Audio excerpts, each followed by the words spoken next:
Perfecto, ok. Bien, bienvenidos a todos.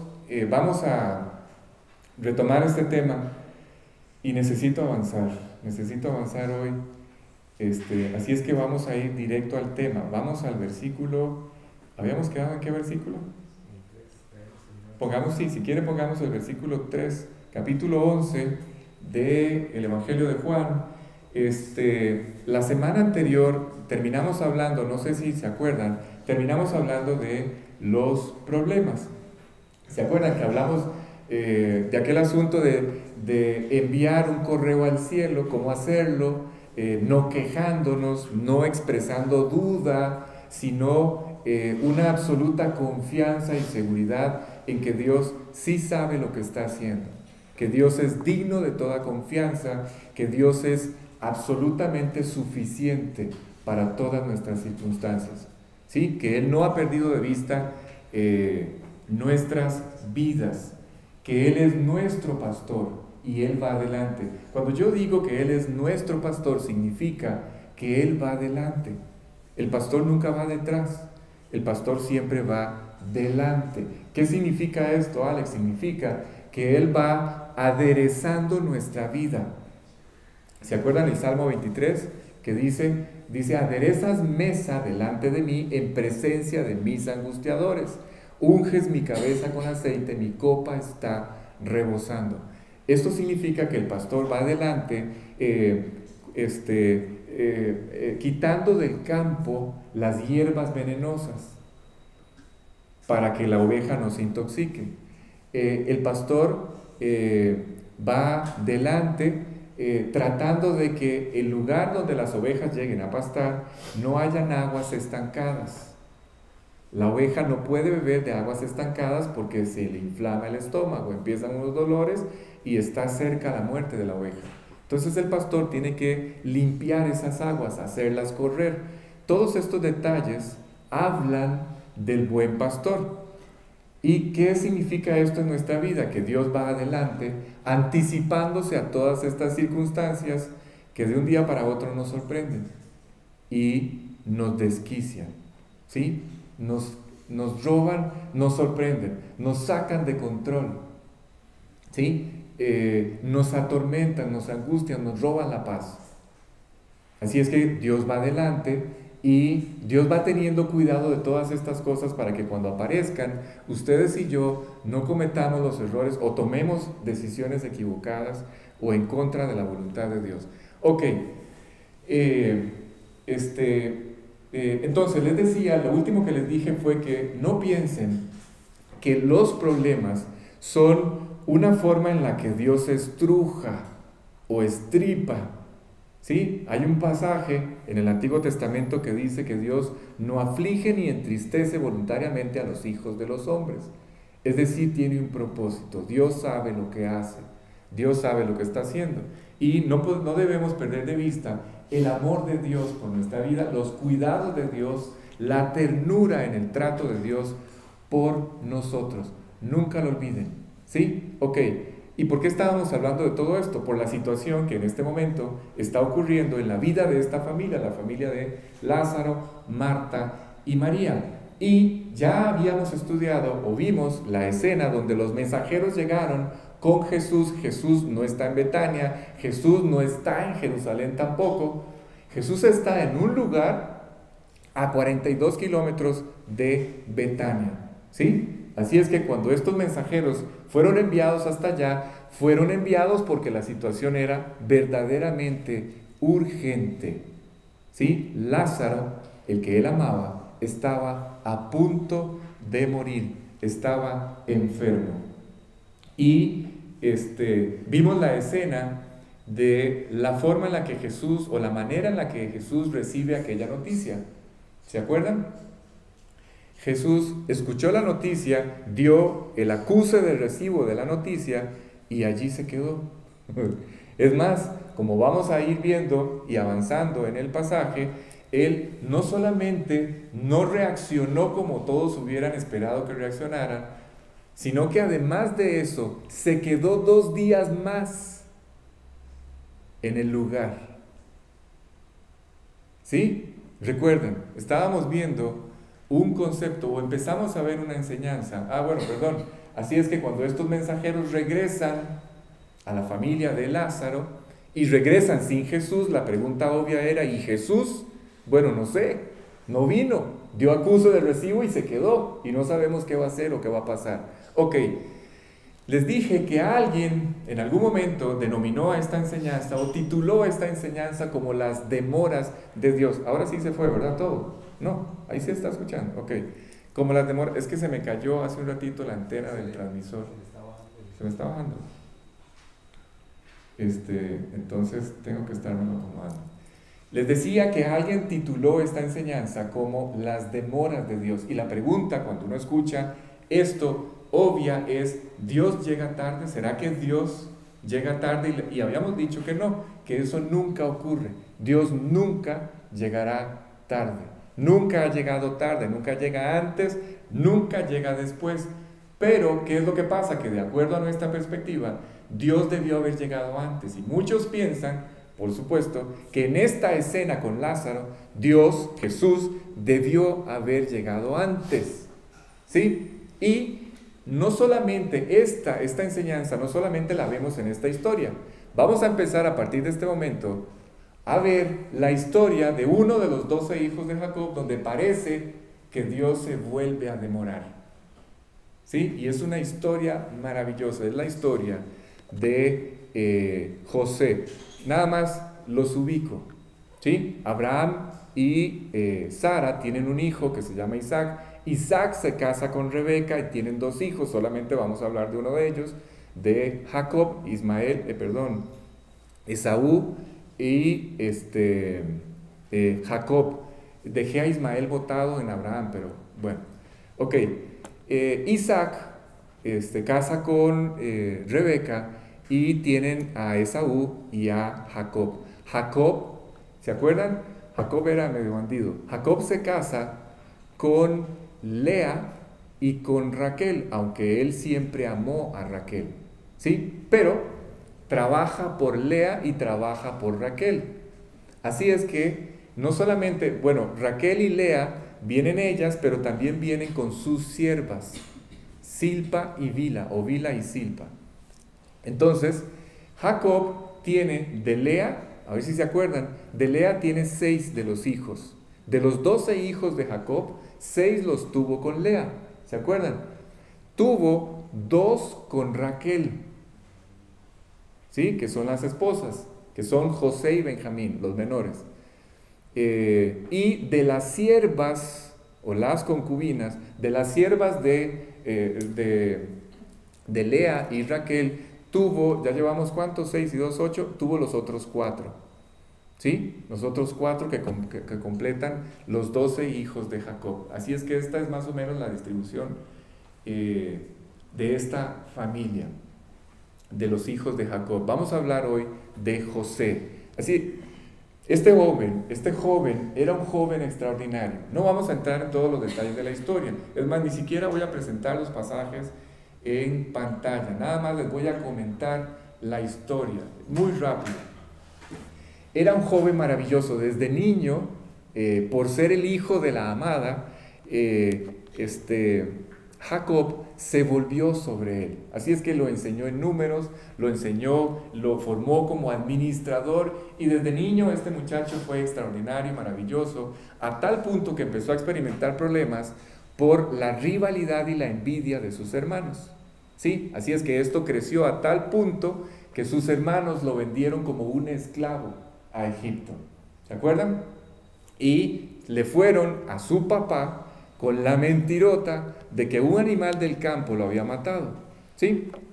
Y esto por supuesto que destruyó el corazón de su padre, de Jacob. Este muchacho, al descubrirse vendido como esclavo a Egipto, tuvo que empezar inmediatamente a tomar decisiones. Él se descubre, un detalle, esto que voy a citar, todo este proceso del que vamos a hablar, ocurre a los 17 años de Jacob. 17. ¿Sí? Y ya van a saber cuánto duró este proceso. No pierdan de vista el principio o la enseñanza. La enseñanza es las demoras de Dios. ¿Será que Dios se atrasa? ¿Será que Dios llega tarde? ¿Sí? No pierdan de vista esto. Este muchacho, con un futuro increíble, de repente se descubre como esclavo, sin haber hecho nada equivocado. No hizo nada equivocado, al contrario. Lo único que había hecho era ser un joven extraordinario y maravilloso. Tenía un testimonio maravilloso. Así es que, estando en Egipto, lo compra el encargado de los presos de Faraón.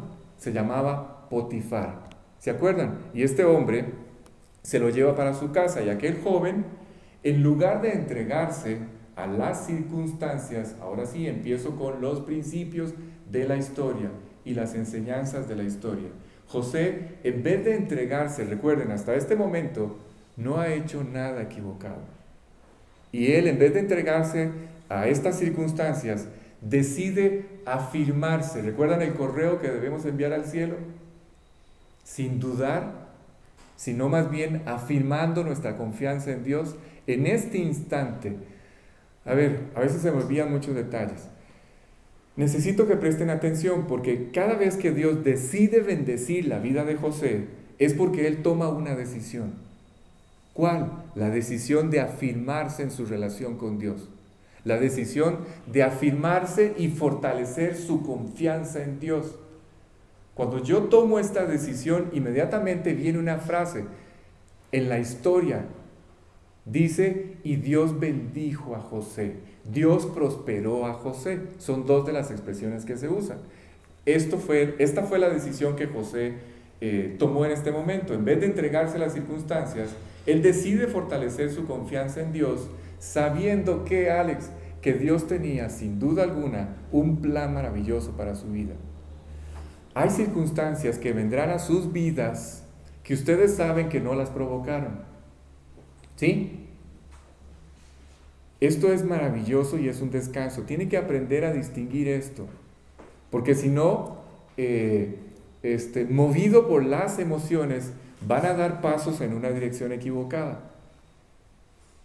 ¿Sí? Si hay tristeza, si hay angustia, si hay desesperación, si no entienden que fue algo propiciado por Dios o permitido por Dios, entonces van a entrar en confusión y en un caos. ¿Sí está claro? Cuando yo sé que aquello que viene a mi vida no es una disciplina, sino una prueba, entonces yo digo, Dios, tú corres con las consecuencias de todo lo que vaya a ocurrir de aquí en adelante. Y eso es lo que está haciendo José en este momento, afirmando su confianza en Dios, o sabiendo que Él tiene un plan para su vida. Así es que Dios empieza a prosperarlo. Dios lo prospera en la casa de Potifar, pero allí dentro de ese lugar se encontró con un problema. ¿Se acuerdan? La esposa de Potifar quería tener relaciones con él.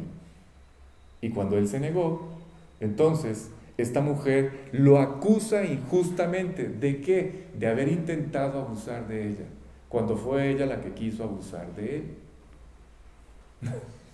O sea, que ahora no solamente era un esclavo. ¿Saben cuál fue? ¿Saben cuál fue la consecuencia de esta acusación injusta?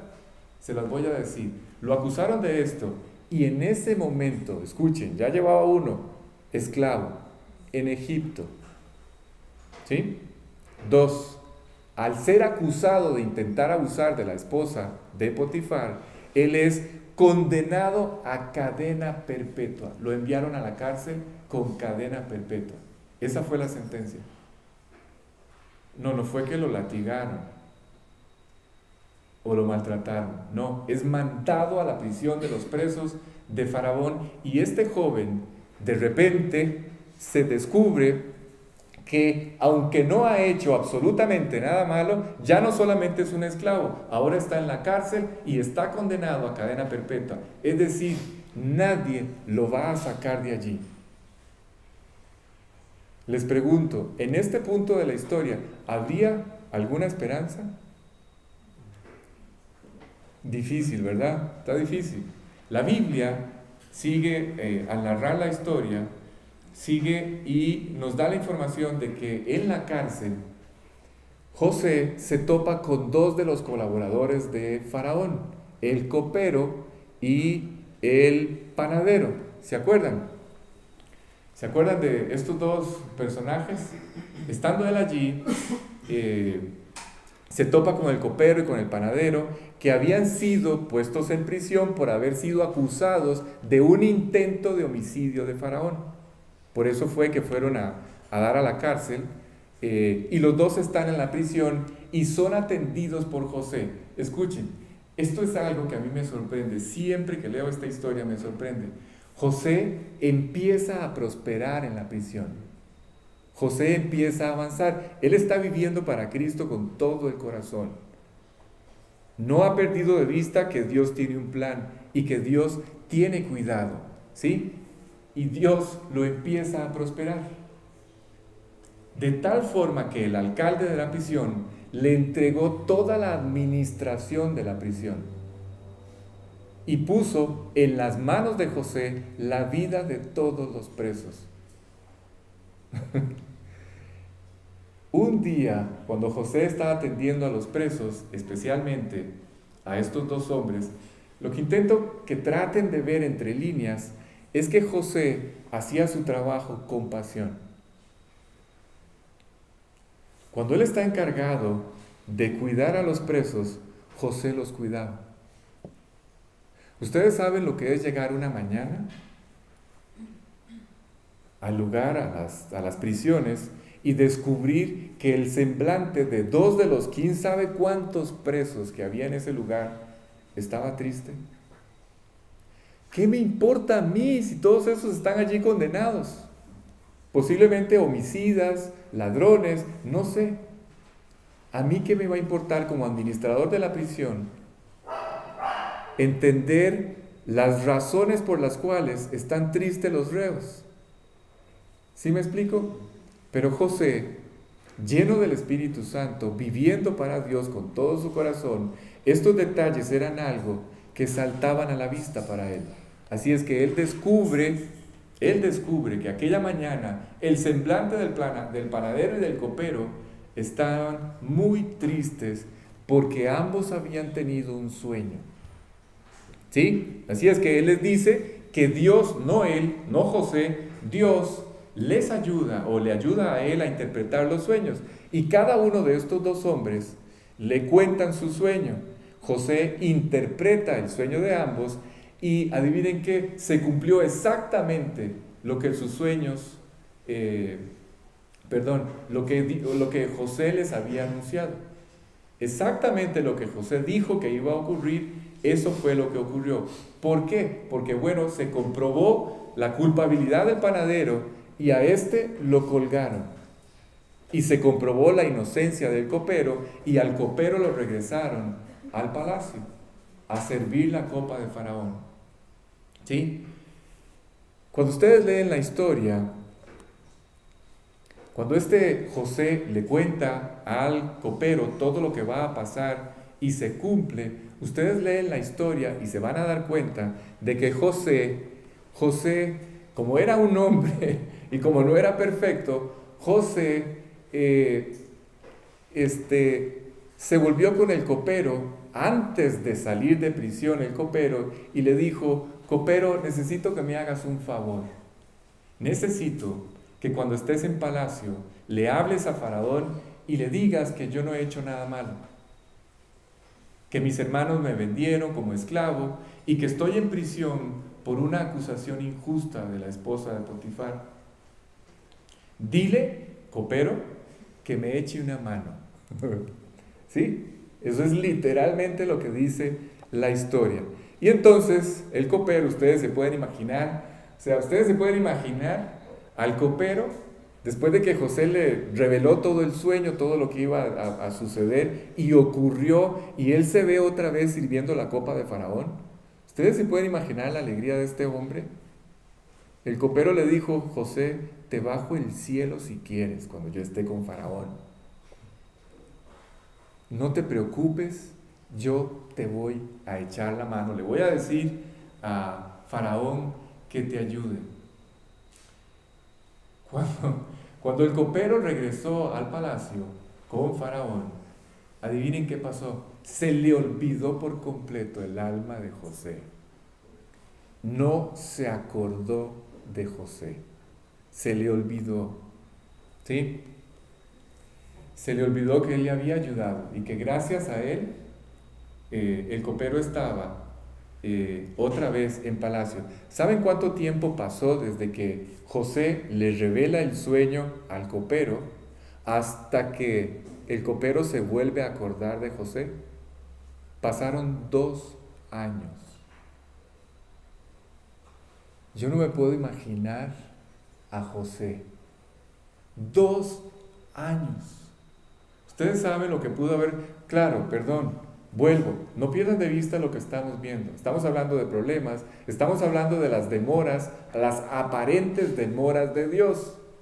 ¿Sí? Ahorita les voy a decir cuánto tiempo tomó toda esta historia que a mí me está tomando unos minutos.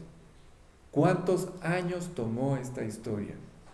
Que empezó a los 17 años de José. ¿Cuántos años? 2 años. Dice la Biblia que pasaron 2 años. Yo no me puedo imaginar lo que pasaba por la mente de José. José se había gastado, desde su punto de vista, desde su perspectiva, José había quemado todos los cartuchos que había podido quemar. ¿Quién le iba a tender la mano ahora? Si el único que podía era el copero, se había olvidado de él. Nadie. Su familia lo daba por muerto. Todos sus acusadores, todos los que lo habían acusado injustamente, estaban en las más altas esferas del gobierno.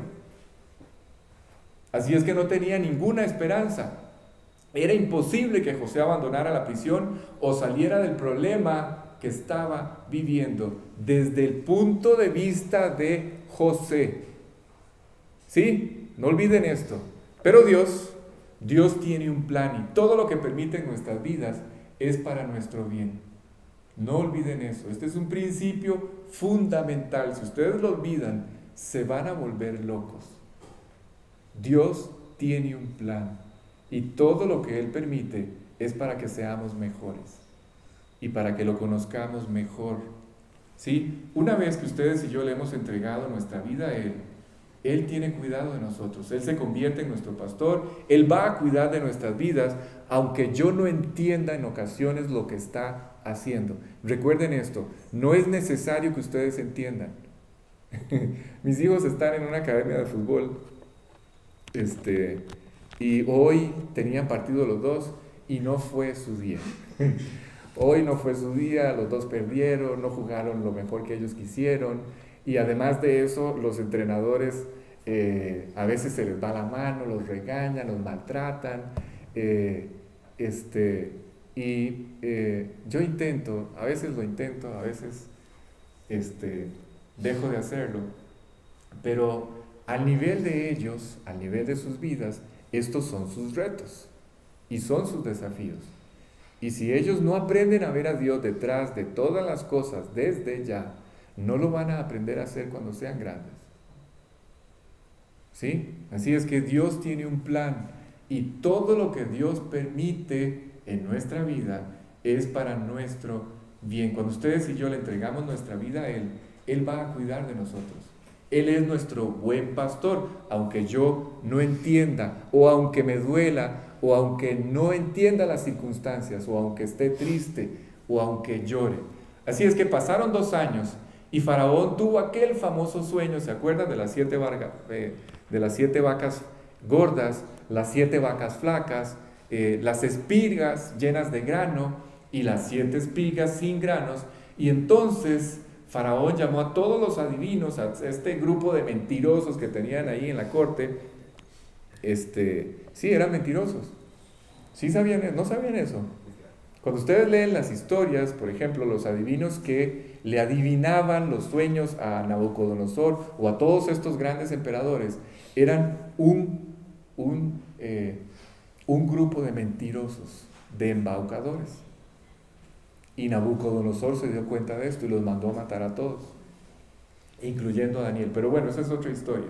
Ok, así es que él llama a todos sus adivinos porque nadie hasta ese momento puede explicarle el significado del sueño y nadie se lo pudo explicar. Y entonces hay una crisis.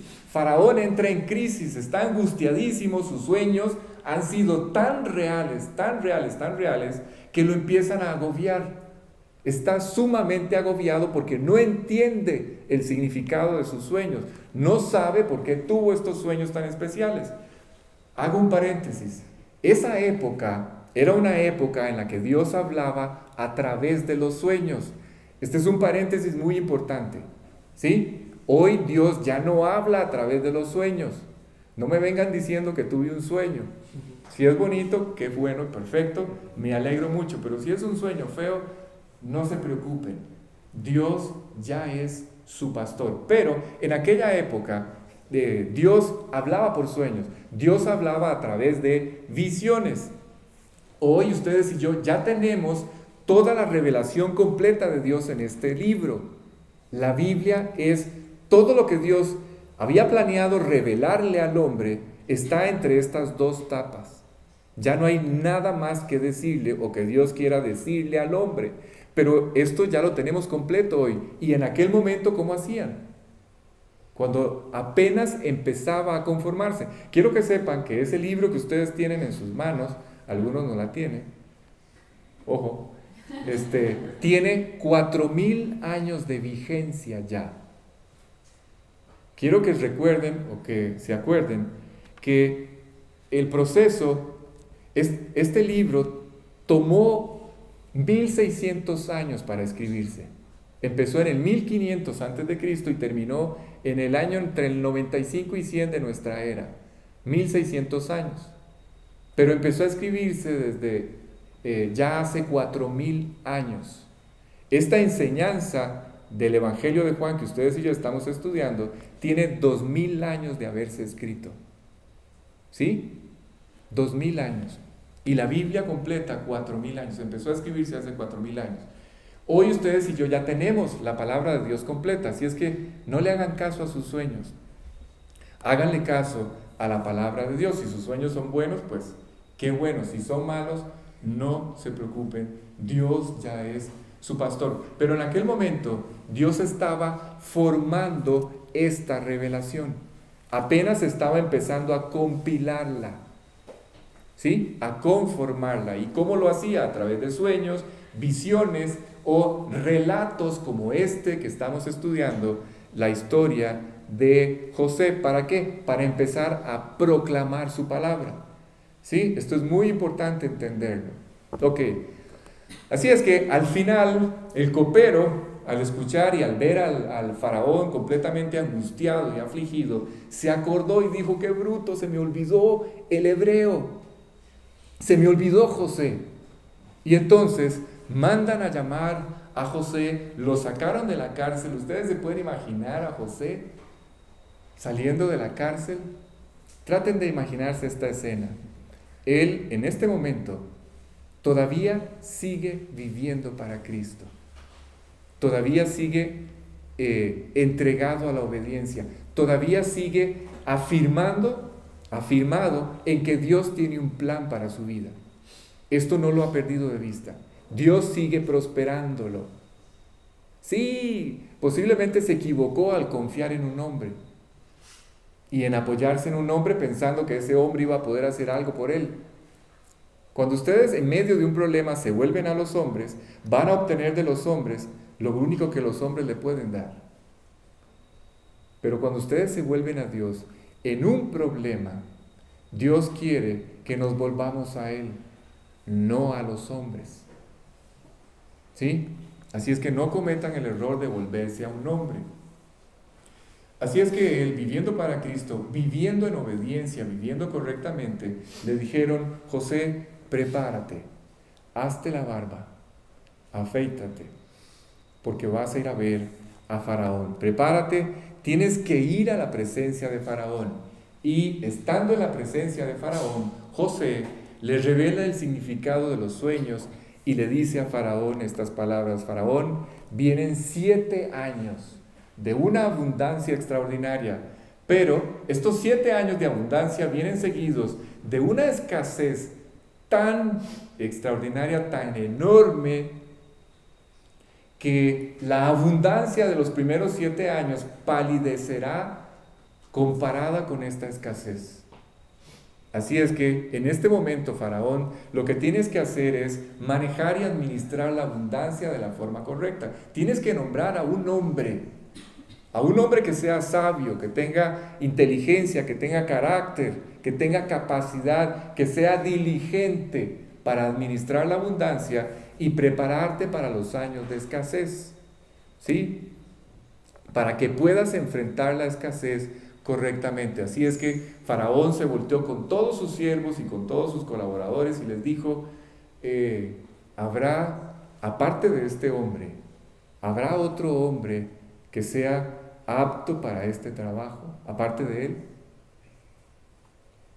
Ese día, escuchen, ese día José ya no regresó nunca más a la cárcel, nunca. Se fue a vivir a palacio. ¿Oyeron? Se fue a vivir a palacio. Nunca más. Se convirtió en la mano derecha, es decir, en el primer ministro de Faraón, el segundo a bordo en Egipto. ¿Saben cuántos años tenía en este momento que se fue a vivir a la casa de Faraón, al palacio? Tenía 30 años. Fueron 13 años madurando. 13 años en un plan maravilloso que Dios tenía con la vida de este joven, que empezó a sus 17 años. 13 años en este plan, que además José ni siquiera se imaginaba que esto no solamente tenía que ver con él, tenía que ver con la vida de toda su familia. ¿Se acuerdan de la historia? ¿Se acuerdan cuando toda su familia llega al final y él los recibe, les da comida y luego se manifiesta a ellos? Bueno, curiosamente, en este proceso de madurez, de que duró 13 años, José aprendió a amar a su familia. José no se afirmó en el rencor, no se afirmó en el odio, no se afirmó en la amargura. Nunca permitió esto. Nunca permitió que se estableciera el odio, pero sí el amor de Dios. El amor de Dios creció en el corazón de él por su familia. Y no solamente él salió adelante, sino que además murió. ¿Saben a qué edad murió José? 110 años. Quiere decir que si el proyecto, el plan de Dios de hacerlo madurar terminó a los 30 años, José vivió 70 años de una vida esplendorosa y maravillosa, de una vida extraordinaria y maravillosa, ¿sí? No vayan a pensar, ahora sí, volvemos, no vayan a pensar que Dios se equivoca o que Dios se tarda. Pareció en algún momento que ante los ojos de José, sí, Dios debió haber intervenido 2 años antes, pero Dios tenía un plan.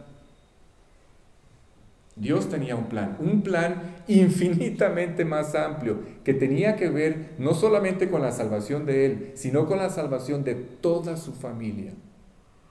Estaba incluida en ese plan. Pero José era miope, no tenía la capacidad de ver hacia el futuro y ver todo esto. Ok, termino con esa historia, no puedo profundizar más. Regresamos, voy a ir a otra historia que es igualmente maravillosa. Esta historia no se desarrolla en la antigüedad, se desarrolla en los días del ministerio público de Jesús, cuando Jesús ya no está en Nazaret de Galilea, sino en Capernaum de Galilea, en las orillas del mar de Galilea. Y es más o menos el comienzo del ministerio de Jesús. ¿Sí? Él se encuentra viviendo en esta ciudad marítima, a orillas del lago o del mar de Galilea, que se llama Capernaum, y allí está haciendo milagros, está impactando a la gente, está haciendo prodigios y señales, y Dios está manifestando todo su poder a través de su vida. Y hay un hombre, el principal de la sinagoga de este lugar. ¿Se acuerdan cómo se llamaba? Se llamaba Jairo. Y Jairo tenía una hija. Pero Jairo, el principal de la sinagoga, como todos los fariseos, como un buen fariseo, él se había mantenido en esta vamos a decir, esta conducta de rebeldía, de incredulidad e incluso de suficiencia ante aquel personaje llamado Jesucristo. Lleno de orgullo y de suficiencia, ¿sí? Hasta que un día este hombre se despierta y su hija de 12 años, que se llamaba... No dice. No sea mentiroso, no dice. Su hija de 12 años amaneció enferma y era una enfermedad muy grave, de muerte, ¿sí? Así es que Jairo empezó a buscar soluciones y buscar qué hacer, y la única solución que vio era enfrentarse con su orgullo. Qué duro esto. Esto sí es un golpe al orgullo del hombre, que esto sí es tremendo. Escuchen, reconocer que necesito a Dios, reconocer que yo no soy suficiente, reconocer que necesito a Cristo, y Jesús andaba allí caminando entre ellos, ¿sí? En la tierra, y todos los argumentos que él se había planteado antes, en ese momento, ante la gravedad de la enfermedad de la hija, no servían para nada. No le estaban sirviendo para nada. Así es que, viendo a su hija en peligro, hizo a un lado su orgullo, su suficiencia, y tomó la decisión de confiar en Cristo. Así es que este hombre fue a buscar a Jesús, lo encontró, y ahí en las calles de Capernaum, Jairo, le planteó la situación y le dijo: Jesús, mi hija está enferma, a punto de morir. ¿Ustedes qué creen? ¿Que Jesús andaba solo? No, todo el pueblo, cuando Jairo se acercó a él, todo el pueblo escuchó aquel asunto. Así es que ustedes ya pueden imaginar aquel momento en que este planteamiento del principal, nada más y nada menos que el principal de la sinagoga, lo escuchó toda la multitud que acompañaba a Jesús. Toda la gente de Capernaum, a partir de ese momento, se agolpó sobre Jesús. Es más, lo llevaban como en vilo hacia la casa de el principal de la sinagoga, para ver qué iba a hacer, cómo iba a resolver aquel problema. Pero, yendo a la casa del principal de la sinagoga, aparece una mujer en la escena. ¿Sí? No pierdan de vista. ¿Cuál es la enseñanza? Las demoras de Dios. Dios tarda, Dios llega tarde, es lo que estamos intentando, con una segunda historia, es lo que estamos intentando entender. Aunque ya les dije que Dios nunca llega tarde. Esta mujer que se topa con este tumulto, con esta multitud en el camino, ha escuchado hablar de Jesús ya muchas veces y estaba esperando la oportunidad. Esto a mí me impacta, ¿sí? Esta historia para mí es extraordinaria. Escuchen, yo nunca lo había entendido así. Esta mujer tenía una enfermedad. Ella estaba esperando la oportunidad de que Jesús pudiera intervenir en su vida. Y cuando lo ve pasar, sin duda alguna reconoció su oportunidad. Estaba pasando cerca de su vida el Señor Jesús, el Salvador de los hombres, el único que podía cambiar las vidas. ¿Sí está claro? Ella tiene una enfermedad a la que ha estado atada por muchos años, y ella pensó dentro de sí de esta forma. Ella dijo: si tan solo tocare su manto, yo sé que seré salva. Yo sé que sanaré. Si tan solo tocare su manto. Y entonces se metió como pudo entre la multitud, entre toda la gente. De repente, como pudo, estiró su mano y logró alcanzar el manto de Jesucristo. Y en ese instante ella pudo darse cuenta de que había sido absolutamente sanada. Escuchen, en ese momento Jesús se detuvo. ¿Pero cómo? ¿Cómo se va a detener si la hija de Jairo se está muriendo? Y Jairo está ahí, lo ve, y ¿por qué no camina más rápido? Necesito que se mueva. Y en ese momento Jesús Al reconocer que había salido poder de él, se detuvo. No, y no solo se detuvo, empezó a investigar qué fue lo que había ocurrido. Escuchen, en ese momento Jesús se detiene, alza su voz y pregunta, ¿quién me tocó? Lo volvieron a ver sus discípulos y le dijeron, Señor, pero ¿cómo preguntas quién te tocó? ¿No ves que te llevan casi en brazos alzado a la casa del principal de la sinagoga? La gente te lleva casi que cargando y preguntas que quién me tocó. Es más, Jesús, hiciste la pregunta equivocada. Tenías que haber preguntado, a ver, ¿quién falta por tocarme? Esa era la pregunta que tenía que haber hecho. No, ¿quién me tocó? Todos lo estaban tocando. ¿Sí? ¿Quién falta de tocarme? Era lo que tenía que haber preguntado. Y dice Jesús esto. Y esto es, porfa, no lo olviden nunca. Él dijo, no, ustedes no me han entendido. No me entendieron. Yo no estoy hablando de la gente que siempre está alrededor mío. Escuchen. Yo no estoy hablando de todos los que me siguen, que están alrededor mío y cuya presencia, mi presencia, no les ha servido de absolutamente nada.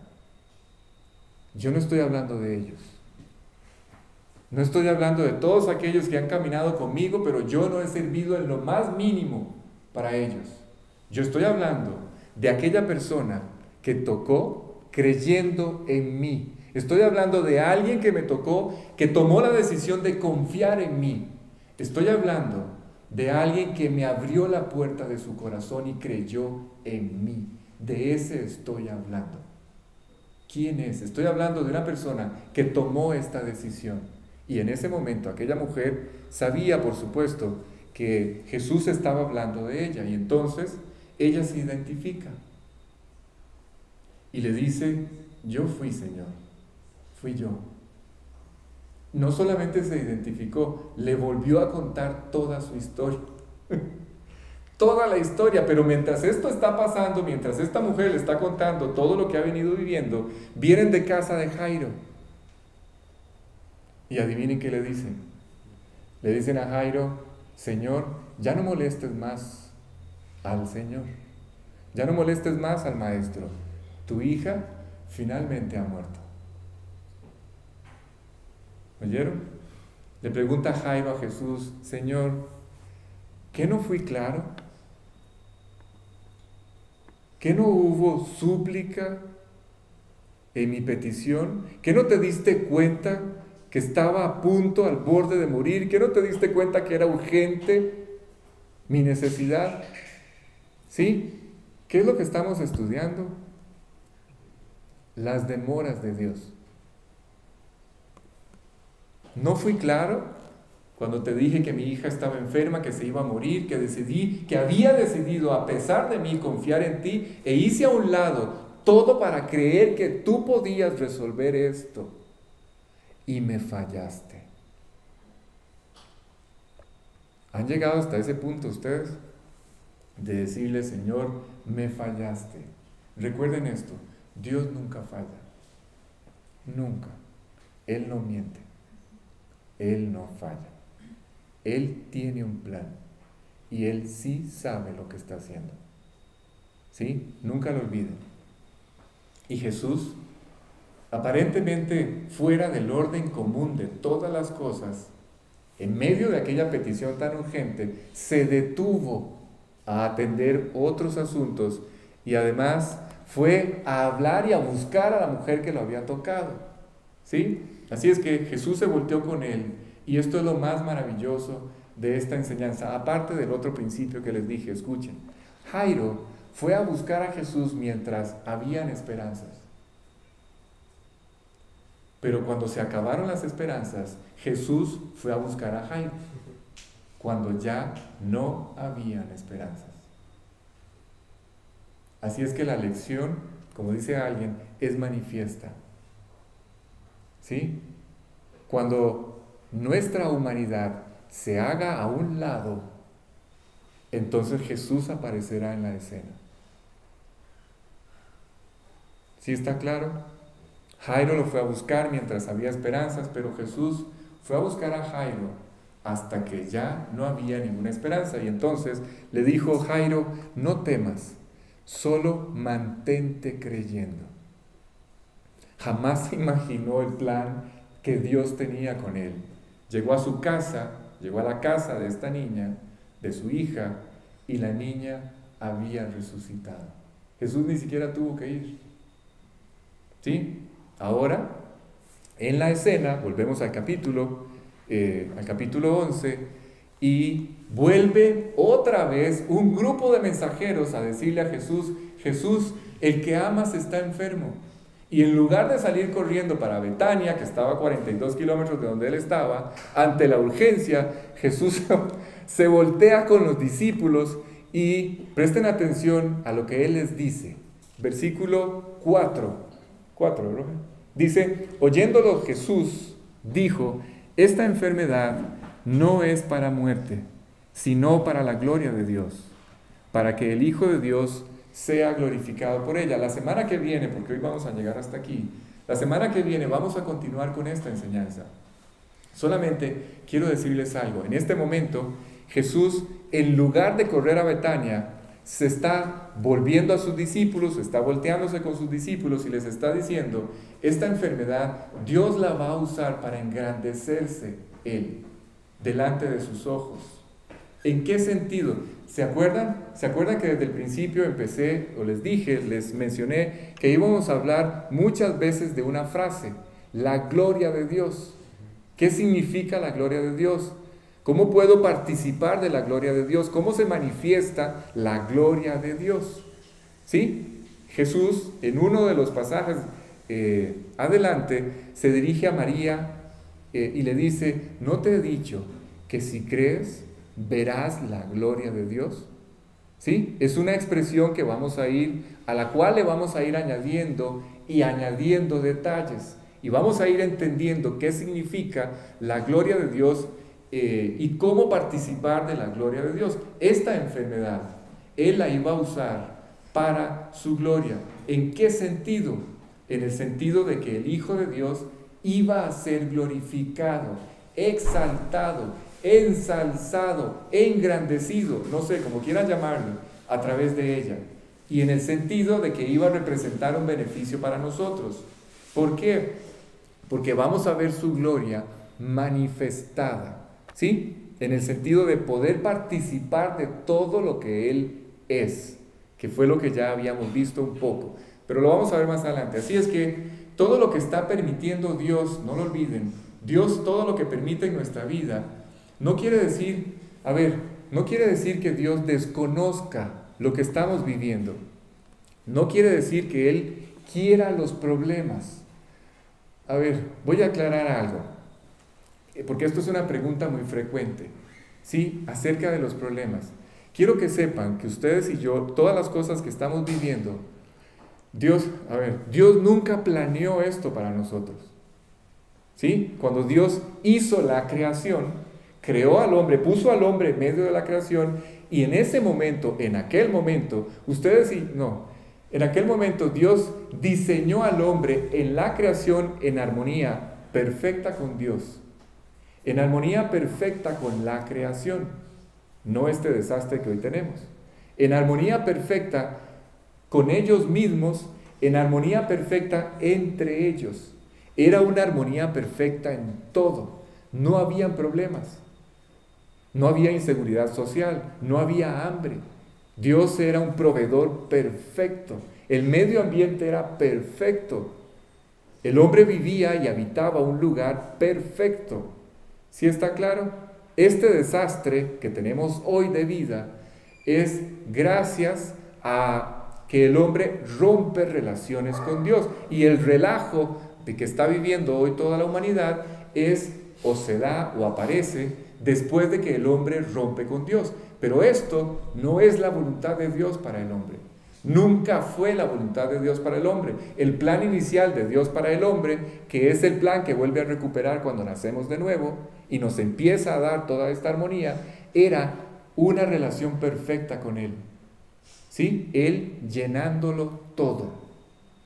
Por eso es que cuando el hombre rompe relaciones con Dios, aparece en el interior del corazón del hombre un vacío que no lo llena nada, ni nadie, ni una persona, ni una cosa. Solo lo puede llenar Dios. ¿Sí? Y ese vestigio de aquella perfección, esas ruinas de un reino maravilloso que vivimos, donde éramos eternos. Por eso es que hoy todos nos vemos en el espejo y tratamos de curar todas las cosas que se van cayendo. ¿Por qué? Porque anhelamos de alguna forma ser eternos. ¿Por qué? Porque éramos eternos. ¿Sí? Ok, entonces, esto que ustedes y yo vivimos hoy es simplemente el resultado de la vida como el hombre la planeó después de que rompimos relaciones con Dios. Pero estas cosas que antes de entregarle nuestra vida a Cristo no tenían ningún sentido, antes de que nosotros le conociéramos, ahora están en las manos maravillosas de Dios, en las mejores manos, ¿sí? En las manos más poderosas, en las manos más cuidadosas, en las manos más tiernas, en sus manos. Nuestra vida dejó de estar a la deriva para pasar a estar bajo el absoluto control de Dios. Aún las cosas que nos hicieron sufrir y llorar en el pasado, ahora podemos ponerlas en las manos de Dios y darle gracias a Dios por todo lo que Él ha permitido y por todo lo que va a permitir. ¿Sí? Ok, vamos a quedar aquí por esta noche y avanzaríamos la próxima semana en el pasaje. Vamos a orar para terminar la reunión. Vamos a dar gracias. Padre, gracias. La verdad, cada vez que nos damos una oportunidad como estas, y me refiero a la oportunidad de estudiar, de recorrer tu palabra, todas estas enseñanzas, todas estas verdades, nuestro corazón se ensancha. Es como si viniéramos a una fuente que de paso brota y ha estado brotando desde aquel día en que te invitamos al corazón y no ha dejado de brotar, y la Biblia dice que brotará para siempre. Una fuente que satisface todas nuestras necesidades. La paz, el descanso, la confianza, la seguridad, la satisfacción, la plenitud. Todas estas cosas son cosas que se levantan, son cosas que se afirman y se fortalecen. Cada vez que nuestros ojos recorren a través de tus palabras todas estas verdades, todas estas enseñanzas. Gracias por este tiempo. Gracias porque nuestras vidas te pertenecen. Tú pagaste el más alto precio posible por ellas. Te convertiste así en nuestro pastor. Esto es algo que nuestra mente tan limitada no alcanza a entender. No entendemos cuánto nos amas. No entendemos que lloras cuando lloramos. No entendemos que sufres cuando sufrimos. No entendemos que eres infinito en compasión y misericordia. Y como dice el pasaje, tardo para la ira y grande en misericordia, clemente.